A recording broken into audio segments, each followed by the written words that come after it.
Hey everyone, welcome back to the People Person podcast presented by Good Time Media. I am your host, Wyatt Metzger. As always, today I'm joined by the very talented singer-songwriter, Sierra Carson. Sierra, how are you doing? Thanks for coming on. Yeah, I'm great. Thank you so much for having me. This is exciting.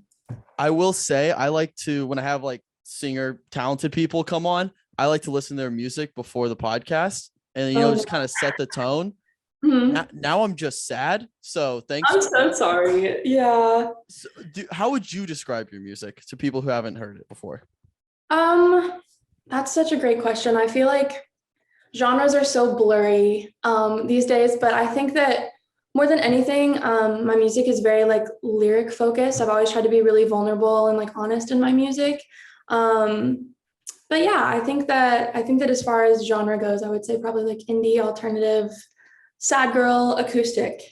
I like that. Maybe. Does that work? Put it all. That's what I Throw it felt. all in there. Good. Yeah, I Good. feel like a sad girl, so that's it. Yeah. Um, what kind of sparks an idea for a song? Like, is it just like a feel like it's something that happens in your life, or most of the stuff like this is my life, I have to write about it just to get it out there, or is it just random Yeah. like music? So, like, what sparks a song for you? Honestly, it can be a lot of anything. Like I feel like sometimes a lot of my music definitely does come from personal experience or things that I'm like going through, but also sometimes I'll just be like driving and I see something or hear something that like sparks an idea and I'll pull out my phone and like voice memo as I'm like at a light or something. So it really just comes from anywhere and everywhere, I think. But yeah, a lot of the stuff, especially the songs I have out right now, are definitely from personal experience and just life and evaluating like my situations and my feelings. So, Yeah. How long have you been writing? oh gosh, my mom would probably say since I was like 8. She has this little video of me like singing randomness in the back seat. But no, I've probably been taking it seriously since I was like 14. Is really when I started to write. So it's been, I guess, almost 7 years now. Yeah. And how long did it take? I'm always interested people who are like writing, because obviously it's a very vulnerable thing to do. How long did it take to like, all right, I'm writing this stuff, I feel kind of good about this, to actually show it to someone? I think that took me a long time to really consider myself like a serious songwriter. Like of course, like my mom was always the first to hear everything. I would like write something in my room and just like run to the living room and be like, listen to this. But it took me a lot longer to be that confident in front of like peers and the community. I think I like started playing my stuff out when I was like probably 16. But even then it was scary. It was terrifying. Like just wild. Yeah. And how old are you now? I'm 20. Okay, geez, sweet. That's not, I can't like at 16, I'm 22, so again, not too much older, but like at 16, I couldn't even imagine like putting myself out there in any capacity. I hate the 16-year-old me. So I can't even imagine taking the time to put myself out there like that. I think we all hate 16-year-old us. I think 16-year-olds are the worst. It's They're terrible. the worst. Was not a good time. But yeah, definitely learned a lot though about myself and about my music just because it's terrifying. Like just trying to put yourself out there and finding the confidence in your music that you maybe don't have in your, hormonal changing self was definitely an experience. So Yeah, I feel like it's a lot of trial and error too. You just like have to force yourself out there just to like, all right, I'm going to do this. It's probably not going to be good. It's going to suck at first, but like you have to do it just to do it and get out in front of people and let people know. What was the hardest group to show to? Is it strangers or is it like friends? Because for some reason, I think like friends would be harder than complete strangers because like you can yeah, brush off their opinions. I think when I was younger, it was definitely friends, like peers. I remember like the first time I played a coffee house, like almost didn't invite anyone I knew. I was like, Yeah. I don't want this. Like it was almost embarrassing, It's like, okay, Yeah. I'm up here like doing my thing and everyone's watching, they were all like athletes and I was like on stage with my guitar. But no, I think that now I would say probably strangers. I think it's flipped a little bit. My circle is kind of the group that I spill everything to and like they see the rough drafts and they see like the process a lot more. But when I was starting, it was definitely peers for sure. What's your favorite part about that process? Like songwriter, is it like initially coming with the idea and just kind of like spitballing and like trying out a bunch of stuff, or is it finally like seeing a finished product, putting that out in front of people? What's the part of the process that you enjoy the most? I think my favorite part of the process is always like the initial inspiration. Because I think, especially now, like songwriting more as a career, a lot of times you have to write when you don't have inspiration. Like especially when you're co-writing with other people, like I'll go into a room and maybe I woke up an hour ago and I have no initial idea. And so it's always really nice when you just like feel it come to you and you can like run with it.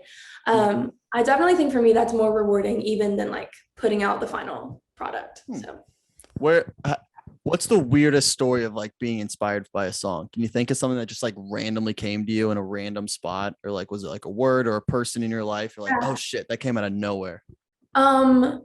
So I joke about this with my friends now. I was vacuuming, and I was just, doing my thing. And then I don't know if it was just the fact that the noise of the vacuum like blocked everything else out, but I just started like singing to myself. And I like turned the vacuum off and I was like, this might actually be good. And so like I ran to my room and recorded it. And it's like one of my favorite songs that I've ever written. And it just came to me while I was vacuuming. So that's sweet. Shout out to chores you had to do. Yeah. Gotta keep the place clean. For sure. You start writing you're kind of like always on as a songwriter, right? You're always like, all right, something could come to me at any point.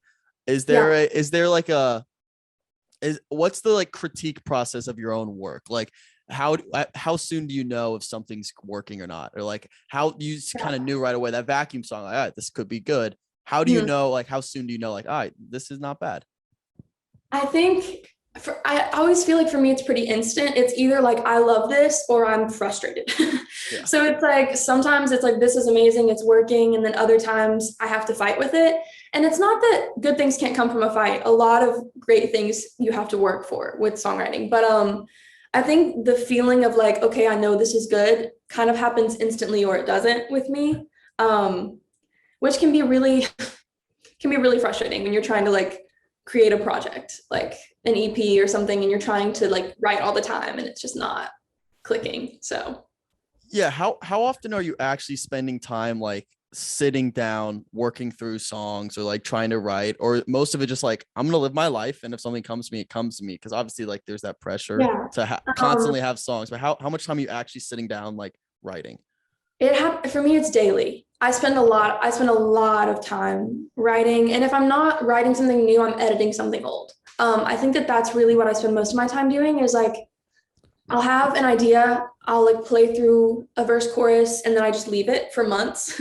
And then I'm like, oh, I should probably finish that. So I think a lot of my time lately is spent going back, trying to get back in the headspace of a song I started and just forcing myself to work through it. Because I think that's always the most challenging part is finding the end of a project or a song. So yeah, but no, I spend hours every day just trying to do something productive. I think I have to keep that muscle like working. So where do you write at, if you don't mind me asking? Is there like a secret spot you go to, like lock yourself in a closet just to write? No, I just typically it's just my bed. Like I'll just grab my guitar. It's like I hung it on the wall literally like a foot from where I sleep so I can smart. That's smart. Yeah.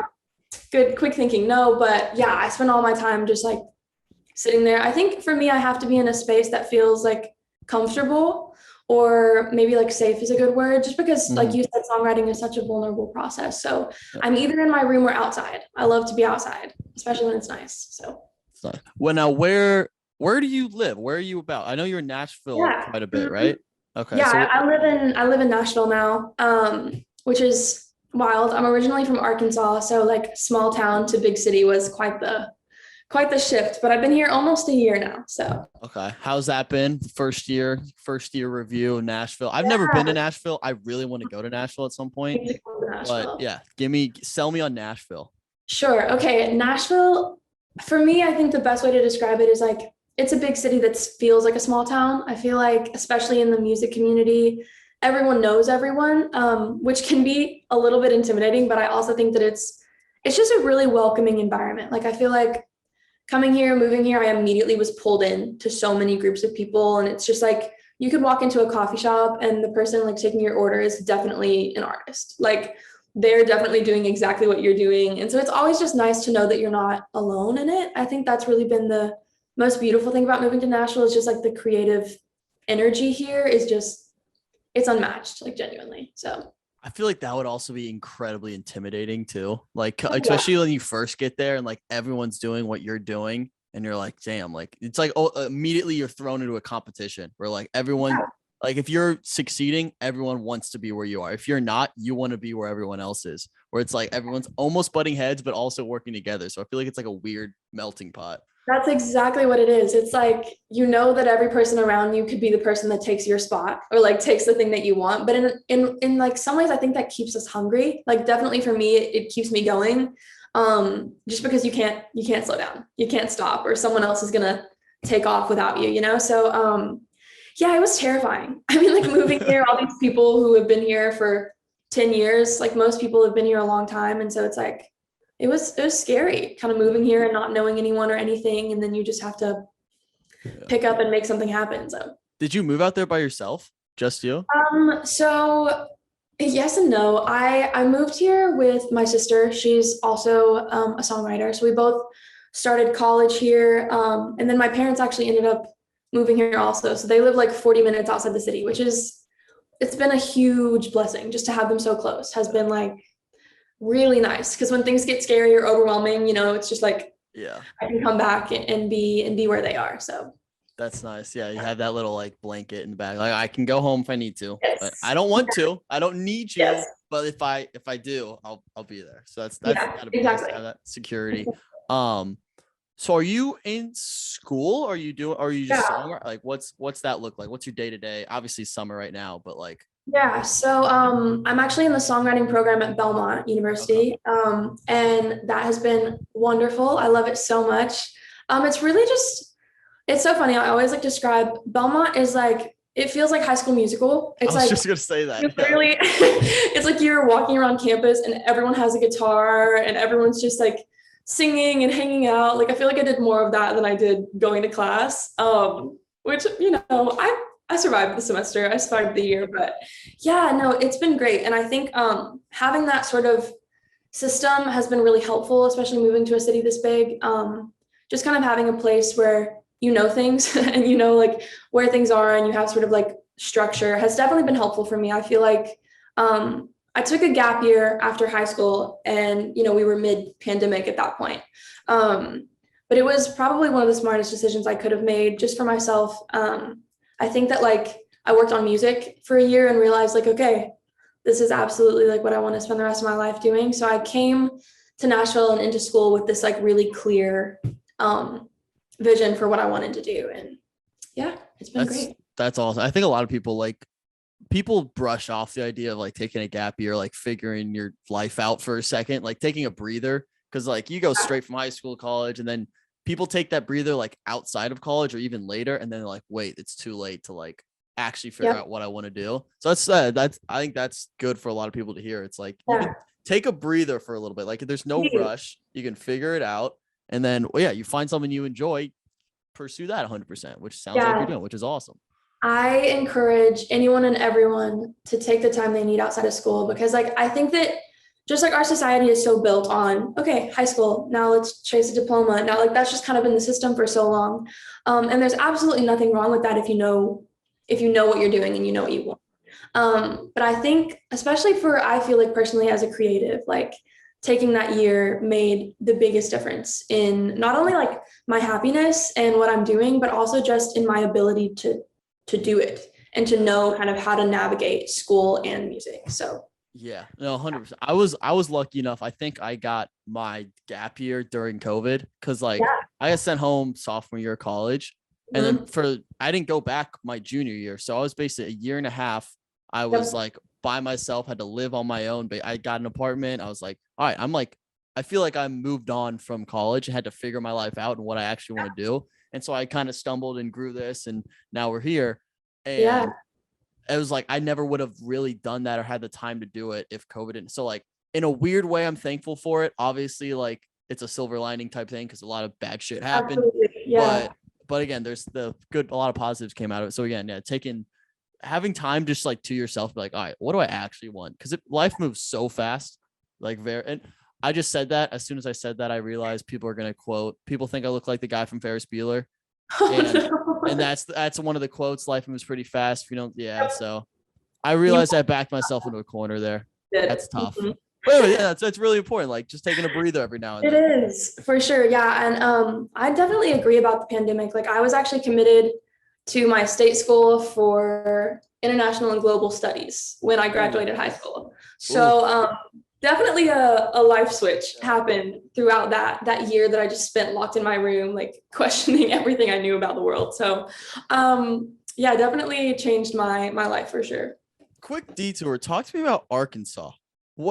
What's that like? Obviously, never been. I have this perception that it's just like nothing there, which is unfair to you guys. But like, what is there? What's going on in Arkansas? You're not too far off. It's a beautiful state. Like so, Arkansas it's called the natural state for a reason. It's like beautiful. There's mountains and like a ton of creeks and lakes, and it's beautiful there. And then outside of just trails and mountains, it's Walmart Central. So Walmart was founded in Arkansas. Oh wow. It's everywhere. You don't see a lot of like Whole Foods, Trader Joe's, Kroger's there much anymore. It's pretty much just Walmart. Yeah, so I lived in the last 3 years I was in Arkansas, I lived in the northwest corner. So Bentonville is a city there, and that is like where Walmart headquarters is.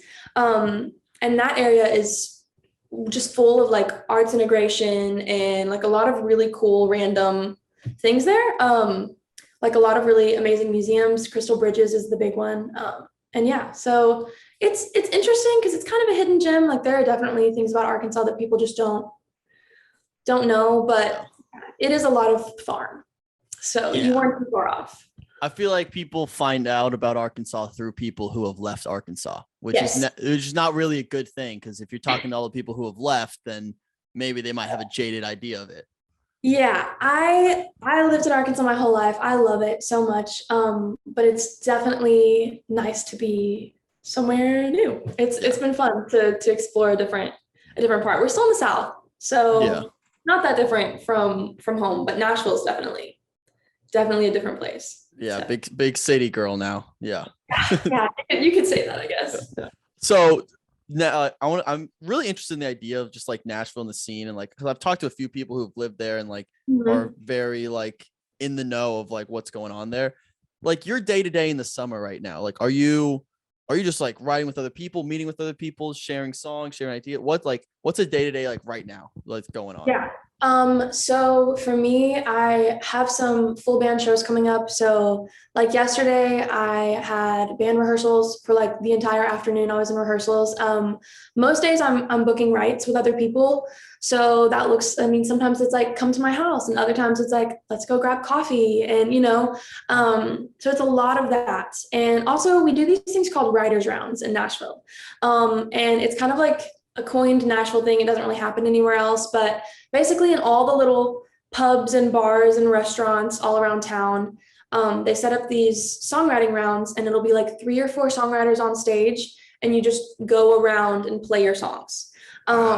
Which it's one of my favorite things to do here, just because like it's more intimate than playing a show, because you get to sit up there and like talk about the song and why you wrote it and who you wrote it for. And so that's definitely a typical Nashville songwriter, but definitely for me, that's kind of my normal routine. So that's I'll be honest, you describe that writers round thing, that sounds terrifying to me. Absolutely terrifying. Something about like, if I'm getting up on stage and like even in front of like 3 people, I need like a finished product. Like this is what I'm like, a show and tell type thing. Like I'm showing you this because I think it's good and finished, not like this is a work in progress. That like my heart is racing just thinking about it, which is weird because I do a lot of like just random off the cuff talking, but usually it's me in a room by myself. So I can't imagine getting up there and just like, you have to obviously get comfortable with it as you just do more and more of it. Yeah. You do. Yeah, when I played my first one, I think, so I came and like visited Nashville when I was 16, and I played a random writers round. Like there are a couple of places that are like You can kind of like get your name on a list and like hope you get called up to play. Mhm. And so I did one, and I was terrified, like just like shaking completely. Like I probably sounded terrible. But no, I left Nashville going like, oh my gosh, like I want to do that forever. And so like being here and just like it feels so normal now. Like rounds are just very like common in my life now, but it's definitely nerve-wracking at first. Because it's probably the most intimate thing I do. Like getting on stage and going, okay, well, this guy broke my heart, and I was sitting in my room and I wrote this song about it, and then just playing it for a bunch of strangers. So yeah, definitely took some getting used to. Yeah. For sure. How much does your actual personal life affect the write? And do you ever like, I guess I would use that as like, obviously it's very therapeutic, I'm sure, like writing songs about what's going on. Do you ever just like write a song knowing it's not going to go out there just to like get emotions out? Like, even if it's just like you're pissed off and like rageful, like I'm just going to write a song, never do anything with it. Just get rid of it though. Just get it out there. Yeah, all the time. I almost feel bad for my exes, because I mean, if my like little diary ever got leaked, it'd probably be over. It's no, but it is. It's definitely like, it's the way that I process. It's the way that I like figure out how I feel about things, which is like odd. I don't feel like that's like a normal person. Like, okay, how do I feel? I'm gonna write a song. But it's just how it happens. Like sometimes I don't really know what the song is or where it's going until it's done. And so yeah, there are definitely a lot of unreleased songs that will never make it out. But maybe one day, like a deep cut. Yeah, maybe. Yeah. No, but yeah, I mean, I think that's a real thing. Like you just have different ways of processing things, and you just happens to be a way where you can record it and maybe make money out of it. So like that's a win-win for you. You're in a good position. Yeah. When I get pissed off and rage, like I just yell at myself in a mirror, and like I can't monetize that. I can't make money off of it. That'd be interesting. That's like a new lane, you know? Yeah. No, I was gonna say you should start a podcast where you just sing the whole time, just like a singing podcast, and you just go there and rant. You can rant about whatever you want. Just keep going. I think that's a new wave. For sure. I mean, I will definitely consider that.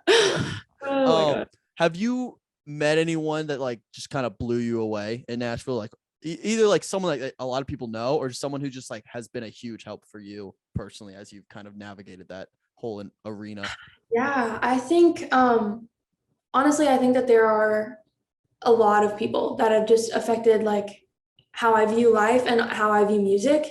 There is a songwriter, her name's Nicole Gallion, and she's like, it's crazy how many people like don't know her name, because the amount of songs she's written, it's like ridiculous. But she's just now releasing her own album this year, and her story is just like incredible. Like she spent her whole life writing for other people, and she's finally like decided, okay, like I think it's time that I use my voice and like write for myself. And just watching her like do her thing, and I mean like I've never met her, but just watching her through like being in the same community and knowing some of the same people, and I've like gone to some of her shows. Like she's definitely up there for me, I think, and it's someone I didn't know existed a year ago, which is really cool. And then also just my friends. Like I think my friends are probably the biggest influence on my life and my music. It's just crazy, like the people that you run into. Like I said, like one of my dearest friends I met at a coffee house, and just like running into someone and talking about life, and then realizing like, oh my, like we are living the same reality right now. Yeah, they've definitely been like the biggest probably inspiration and just motivation for what I do. So, and then now, who are the big like limelight stars that people can see here on the radio that you look up to and find inspiration from? So it's so funny, because I feel like as far as sounds go and like music in general, the range is just stupid of the people I like look up to and the music I listen to. But some of the biggest are definitely like Brandy Carlisle. She's phenomenal, and just her ability to tell stories is something that I will always be envious of. And then as far as like, I think Lizzie McAlpine is definitely one of my girls. I don't know if you listen to any of her music. She's fantastic. She's phenomenal. She's just now kind of hitting mainstream a little more. But she does the whole like indie Phoebe Bridgers kind of sound. And then I think I listen to a lot of 70s music. That's Okay. kind of my thing. My heart is in 70s music. So Joni Mitchell, Simon and Garfunkel, that sort of singer-songwriter, they kind of started the whole trend of writing your own music and performing it for people. So yeah, it's really all over the place. But Sweet, those yeah. are some of my favorites. So Who's the dream concert, dead or alive? You can see one concert. You can choose front row. You're sitting there, watch the whole thing. oh my God. I know, put on the spot. I would say probably Joni Mitchell. She's my ride or die. I mean, girl is probably in her 70s now, maybe older, but she's brilliant. And I would love to just watch her sit on stage and play her songs. I think I might die. Honestly, I'd be good. I'd just be like, okay, I don't have to see anything else ever again. She's my number one. So I'm sticking with that. All right, sweet. A few more random questions here. Do you have any like pregame rituals right before you get on stage, just to like zone in, get in the right mindset? Yeah, mostly just like shaking, like actively like shaking out in the backstage. I think maybe I grabbed that from my musical theater days. We would always like shake out before a show. And it's stuck with me. So I'll like set my guitar down and I breathe and shake. Also, I go through my lyrics. That's the biggest, that's the kicker. Because that's my biggest fear. I'm like, I'm gonna get on stage and forget the words to my own song. That would just be humiliating. So that's tough. That's one thing I benefit from is I can ad lib. I can just talk. Again, I don't know if it's an ego thing. I can talk. I can just talk all day long if I want to, but I can fill space if I need to. I don't have to memorize certain lyrics to like perform over and over again. That's terrifying to me. I can't imagine having to do that. Well, and it's like I store like so many songs just in my brain, and it's like they're just there. And so like before I go on stage, it's normally like I'll play, okay, I'm like, if I'm playing 3 or 4 songs, it's like, okay, remember the second verse of this song starts with these words. Like I'm like trying to think, because it's definitely happened. And you just like, I'll just be on stage like playing the same instrumental for a good like 10 seconds. Like it's gonna come to me. But yeah. I was gonna ask if it's ever happened on stage. Next time it happens and you're just sitting there strumming, I want you to just plug our podcast. Plug this. Like listen to People Person podcast. Wyatt was a great host. And then all right, now I got it. Here's the rest of the song. Yeah, that's honestly a great idea. Like cut to commercial. Yeah, a little ad, a little 30-second like YouTube ad in the middle of your live performance. I mean, people are pretty used to that. Yeah, right. Like, they won't even notice it's happening. They'll be waiting for the skip ad in the corner. They'll be waiting there. Yes, that's perfect. Actually, that's a great idea. Sweet, yeah, and it's good promotion for me. I need it. Perfect. There we go. Who's your dream opening act? You're the headline. Who do you want to open for you? It can be one of your friends. It can be a big star that you're gonna big time and make them your opening act. Oh my gosh. Okay, let me think this through. That's a hard question because this is something that I have thought about. Like it really is. Good. You should think about this. Yeah. Okay, if I'm going on tour, who would be my opener? Yeah. I think as far as friends go, I have a friend, his name is Xander Jett. You should all stream his music. He's phenomenal. I'm thinking like if we go indie tour, he's my guy, 100%, like no doubt about it. And then if we're going like big time, like Sierra's made it to an unimaginable level. I think I would go Lizzie. I think I would go Lizzie. Nice. I think I don't know. Hopefully some of your listeners know who like that is because she's fantastic. And I just saw her. She opened for Dodie on a national tour and she was phenomenal, like just incredible live. I think she's about to go on a headline tour. I think she's about to do her first like national tour. So dang. Lizzie, if you see this and you need an opener. Yeah, I'm sure she's listening. 100%. For sure. Yeah. What's 2 more questions? What's one song you wish you wrote? Okay, this is gonna take a second. Yeah. There is a song called "That's the Kind of Woman" by Julia Michaels. It's perfect. I don't think that a single word could have been changed in that song. Like it's just one of those songs that I listen to and I'm like, how did you do that? Which there are a lot of those. I think more so now that I kind of pay attention more to songwriting, the more often I'm just like blown away. But I think that's probably my number one. And then also For Free by Joni Mitchell. Okay, cool. I more questions actually. I just thought of some. What's your process? Do you listen to, first of all, Apple Music or Spotify? Okay, I listen to Spotify.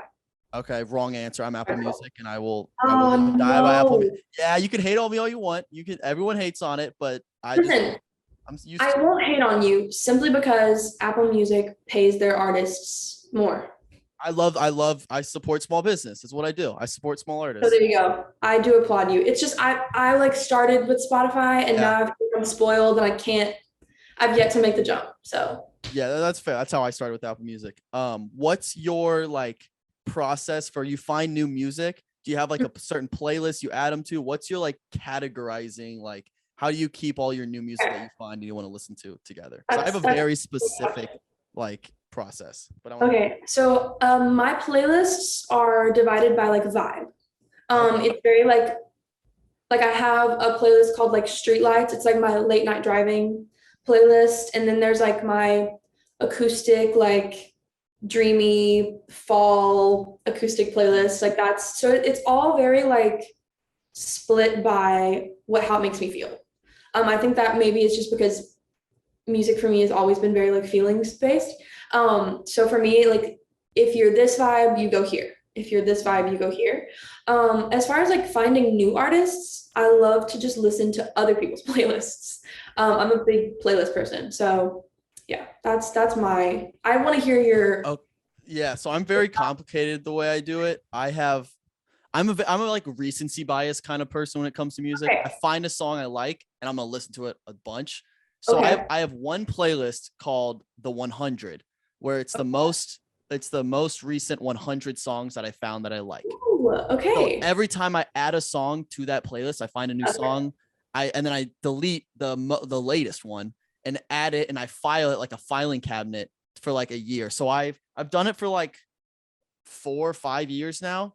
So then now I can go back and listen to like 2018 country and shuffle. So I can listen to all the country music that I listened to in 2018. And it is a time traveling machine. I can go back in time and like feel like I was in 2018. It's actually awesome. And I'm so proud of myself for coming up with it. But yes, and I'm also like, I only like 90% of the time I go on Apple Music, I just listen to my 100 playlist. Cause like, I just like find music I like and I listen to it over and over again until I'm sick of it, file it away, and then I revisit it.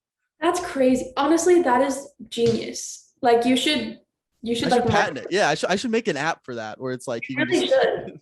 Like your top 100. Yeah, the 100. Wow, I love that. I'm on to something there. But yeah, I'm that's one thing I'm very proud of. I'm not a musical person. I have no musical talent whatsoever, but that's one thing in the music industry I'm very proud of. I never would have thought to do that. That's really smart. Yeah, so if you pass it on, make sure to plug me. It's my idea. I'll patent it soon. Okay. Last question. Ask this to everyone who comes on. You can answer it however you want, whatever comes to mind. But what gets you up in the morning?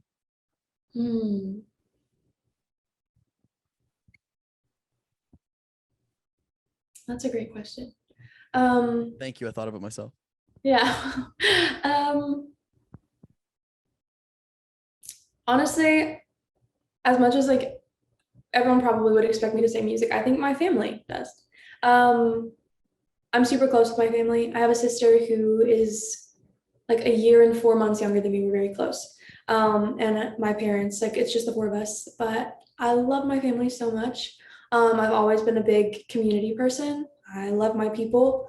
And so, yeah, I think that more than anything, like obviously I love my life and I love my music. And, but I think that my family is number one. So they are the driving source of all of it. I mean, they've been my biggest supporters since day one, and we've always just been that for each other. So that's my answer. That's awesome. I love that. I think that's a first time answer too. I don't think I've gotten family. That's good. Oh, that was cheesy. Yeah. No, that's good. No, shout out to your family. Well, Sierra, 100%. thank you for coming on. Real quick, you'll let people know where they can listen to your music, where they follow you, all that stuff. Absolutely. Yeah. You can find all my music on just about any streaming platform. It's just Sierra Carson. And then if you want to like connect on social media, it's Sierra Carson Music. So yeah, that's it. Go follow her, everyone. Go listen to her music.